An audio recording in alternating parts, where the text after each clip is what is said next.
What's going on, trainers? It's your boy Meta Danny back one more again with some more Pokemon Go PvP battles, again in the Ultra League Premier Cup. Now, I'm not a pro. I don't have access to millions of Stardust or thousands of candies, so I do have to grind up for each Pokemon that I'm going to use, and I hope that you learned something from my Pokemon battle. Of course, I'm going to start up with some stuff that happened to me this week. How was your Pokemon Go Fest makeup week? Makeup weekend, rather. Mine was meh, and that's pretty much all I can say about that. But let me introduce you to the team that I'm using, and in the lead, I've got a Pokemon that has been a favorite in previous seasons for me. That's the normal and dark typing Obstagoon. And Obstagoon is running Counter, Night Slash, and Gunk Shot. I opted to go with Gunk Shot on my Obstagoon, even though other people are going with either Cross Chop or some people are going with Hyper Beam. Because I found that fairies are going to be something that my team is a little weak to, so if I have that extra Gunk Shot that may come in clutch at some point, then that's helpful. Also on the team, I've got Alolan Muk, and Alolan Muk is Poison and Dark typing, and it is running the moves Snarl, Dark Pulse, and Sludge Wave instead of Gunk Shot. I've had Gunk Shot previously, but I decided to change that. And as the safe switch, I have our recent Community Day recipient, Gengar. And Gengar, of course, is a really good Pokemon for the Ultra League Premier. If you don't come across any of its counters, it is a Ghost and Poison typing running Shadow Claw, Shadow Punch, the Community Day move, and Sludge Bomb. And let's see how this team does for me, shall we? And hopefully we can learn something from it as we get into these games. Okay, that's enough of looking at shiny catching. Those are the 3 shinies I caught. 2 during the Go Makeup Day and the Go Fest Makeup Day, and the other one was just a random one that I came across. Cool, but not too exciting. Let's get into the actual games, shall we? All right, here we go. Ultra Spice team, in my opinion. Obstagoon in the lead, let's go. Great Caro in rank 8. Let's see what you can do against this team. So Obstagoon in the lead against Charizard. Somewhat neutral matchup, depending on if you shield the Blast Burn. I'll be able to get to the Night Slashes faster than Charizard gets to its charge moves though, so that's pretty helpful. I get the boost over there, but I'm going to switch immediately into my Fairy counter, which is Gengar. Not the strongest counter, but it will have to do. I have Sludge Bomb running on my Gengar specifically for this reason, for fairies, and also for any Snorlaxes or Obstagoons that may be switch locked onto my Gengar. I thought Focus Blast was just one that was too far to get to, and yeah, again, my fear of the fairies. So I'm able to get to 2 Sludge Bombs. They don't shield up the second one, so I'm able to take out that Togekiss and win back switch advantage. I can't get to this Shadow Punch, however, unfortunately, but that's okay. I'm going to get to my Obstagoon. They're going to throw a Blast Burn or Dragon Claw. They throw a Dragon Claw, so they still have some energy on their Charizard. I get to the Night Slash, and they shield it up. Okay, cool. I will store up a Night Slash before I switch into Alolan Muk, which is going to be a good counter for this Torterra. Now that's going to come in clutch a bit later on, just keeping a Night Slash because I know Obstagoon has a pretty high attack and it wins CMP against a lot of things. I'm not sure who wins between Obstagoon and Charizard, something worth checking out. But I build up to almost 2 Dark Pulses. I am resisting the Razor Leaf damage that's coming through from Torterra, so this is a good matchup. A Sand Tomb will be super effective, but I mean, it's not a powerful move, it just debuffs. Now notice there I undercharged my Dark Pulse, and that was because I wanted to make sure I get some energy on my Alolan Muk. If this Charizard did not throw its energy, I would have been able to throw a Dark Pulse at it and won. But because they had to throw their energy, and I've already saved a Night Slash on my Obstagoon, that's going to come in clutch, and I'm going to be able to win this game. Yeah, and get that boost at the end, which was completely unnecessary, but thanks, I guess. Yeah, so that's something that I've been doing quite a bit with this team, and with a lot of other Pokemon with high attack-based stats. There's something in the game called CMP, or Charge Move Priority. The Pokemon with the higher attack, when you both arrive at a charge move at the same time, that's the one that's going to attack first. So if you store, for example, a Night Slash on your Obstagoon, which has a pretty high attack, and then you swap out, when you bring it back in, even if the other Pokemon has a charge move ready, chances are your attack is high enough for you to be able to get yours first. The same is true of Gengar, which has a super high attack. So yeah, I like storing a Shadow Claw or a Night Slash on Obstagoon Gengar that I can use later on. In this leading matchup, we've got Obstagoon against Dragonite. Now notice I shield the first Dragon Claw. The reason for this is because if I let it through, that motivates them to want to Dragon Breath down, which is something that they could definitely do. But then I don't shield the second one and switch out into my Gengar to get a head start on energy. They bring in their Snorlax. Thankfully, I am running Sludge Bomb, which is at least neutral, and does quite a bit of damage. What, 40% there? They throw an Outrage, which is good for me, actually, because now I know they don't have energy, and I'll be able to at least get to a Night Slash on this Obstagoon. And that puts the Snorlax really low, so they're going to get to a Body Slam. That's fine, because that is in perfect farm down range. I know that my Alolan Muk can come in and just farm it down, not take that much damage from the licks because it is resisted from the Dark typing. And now I have a full Dark Pulse ready. They bring in a Gengar. I build up to 2 Dark Pulses because I know they have a shield. This was too quick to be anything else but a Shadow Punch, so I let it go through, and I have back-to-back Dark Pulses. They have 1 shield, so this is pretty much GG's. And, oh, by the way, there was the Dragonite in the back. And yeah, I'm not too worried. I still have a shield, and I will be able to get to some more back-to-back Dark Pulses and throw them, and boom, game over. So some good energy management by myself on those particular games.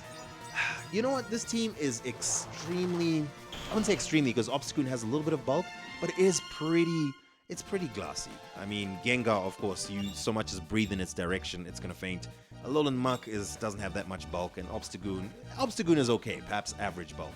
So I have to be very careful with the way I use my shields and the way I store my energy. Alright, a terrible matchup. Machamp in the lead on my Obstagoon.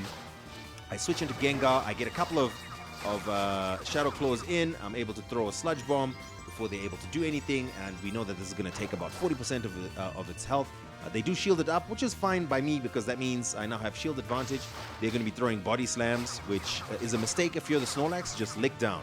Just lick down. Don't even throw the Body Slam. You'd rather store that energy.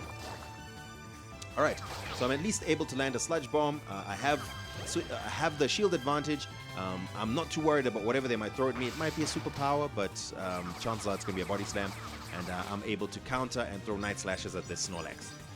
Now remember that Lick move is a Ghost type move that Snorlax is running. Ghost is double resisted by normal and single resisted by Dark. So my Obstagoon is taking absolutely no damage from Snorlax's Licks. Now I know they're going to bring in Machamp next, so that's why I switched quickly into Alolan Muk to try and get a little bit of an energy advantage on it. Who decided that Torterra needs to be part of the meta? What's going on here? Anyway, come across Torterra over here. I'm able to get to double Dark Pulse. I'm not too worried again by the Torterra's Razor Leafs because, well, I mean, you know, we resist it. And the Sand Tomb, though super effective, is not that strong a move. I shield it up, and I know that this is actually going to come down to the wire. What's going to happen here? They can't really farm me. Machamp coming in. Ooh, I've got a shield. Sludge Wave is not going to KO, but it's going to have very low health. Let's see what happens here. Do I take this one? Sludge Wave coming through. Come through, baby. Come through. Maybe this is a place where you want Gunk Shot. It has a tiny little bit of health left, and I'm able to snarl down before their counter can take me out. Ooh, close game. But again, Alolan Muk coming in clutch. Nice. Okay. All right, let me see if I can get the next set of battles over there. Let's see. Let's see how this goes. All right, we got some more battles. Don't worry. Still with the same team, but this is a different set now. You'll notice that in the lead, if you do come across a Togekiss, and as I was playing with this team, I realized that it is pretty weak to Fairy. Fairies, I hadn't really thought about them that much because of Charizard and Venusaur. Confirm you haven't seen that many Togekisses in the meta, like recently. But for some reason, the moment I started really using this team, Togekiss is in the lead aplenty. I don't know which YouTuber did a video on Togekiss in the lead with Alolan Muk in the back, but it's absolutely killing me. This is not that team, though, however. Gengar comes in onto this Empoleon. I store a Shadow Punch and a Sludge Bomb, and then I switch into Obstagoon because the counters are going to be super effective against this Empoleon. That shield is questionable because they are just going to bring back in the Togekiss. Don't shield. Okay. I think I'll at least be able to get the Gunk Shot and threaten their shields. So that's at least that's a plus. And I have got a Sludge Bomb ready on my Gengar. I farm up just a little bit more because I know they don't have a charge move. and just so that I can make sure I have a Shadow Punch. But I mean, at this point, it's too late. Even if I had thrown that Shadow Punch at that Gallade, wouldn't have made a difference. So that was an unfortunate loss over there. I think things got pretty rough for me with this team roundabout here. Maybe I just need to learn how to use it better. And maybe I need to find something else in the back that can handle the Charmers. I don't, unfortunately, have a Legacy move Venusaur. I don't, unfortunately, have a Legacy move Charizard. I'm waiting for December when I will evolve and get them. So for now, I have to try and find other counters to Togekiss and other Charmers. Let's see. Obstagoon in the lead here against Venusaur. Another sort of neutral matchup. I do get to the Night Slashes before they get to the Frenzy Plants, but I got greedy there and I decided to overfarm. So now I have no choice but to get to 2 Night Slashes. And let's see what happens here. They're going to shield up, which is great for me because the second Night Slash is going to either take them out or get very close to taking them out. Or they decide to double shield. And I decide to let this Obstagoon go because this is a perfect opportunity for me to bring in Gengar and farm up. I will probably... Oh no, I could have taken a Frenzy Plant, but okay, this is fine too. Take out the Venusaur, have a small amount of energy from the Shadow Claws. Whatever comes in is likely going to be a counter. Yes, indeed, it is. It is Alolan Muk. I build up to a Sludge Bomb and I try to switch. Something's wrong with the switch mechanic. Confirm? Because I thought that was a perfect switch. It really was. And I mean, if I had switched and caught that Dark Pulse, I would have had 2 shields. Yeah, this is now... I would have been able to farm up on my Alolan Muk, make sure that I have extra energy. Yeah. As it stands now, I shouldn't have done that. What I should have done is I should have let this... Oof. Yeah. Yeah, there's no winning this game. I will be able to throw a Sludge Wave at this Alolan Muk. But what I decide to do is a quick combo play where I can throw a Sludge Bomb. How much is that going to take? Not enough, unfortunately. They're going to be able to take me out with a Dark Pulse. And I will have to switch back into my Alolan Muk and just barely not be able to take it out with this Sludge Bomb. Man, if I had managed to do that switch and kept that shield, I would have won this game. Ah, that is so frustrating. Man, Niantic, fix your broken mechanics. I switched that perfectly. Anyway, this one ended up being a 3-0 game. So yeah, so that's pretty much this team. I don't know if you want to try it out. I really enjoyed using it, but if you want to try it out, give it a try and see. Maybe it's something that works for you. Otherwise, that's the game that we had this time around. I hope you're enjoying your Ultra League Premier games if you're playing them. And that's Meta Danny signing out for now.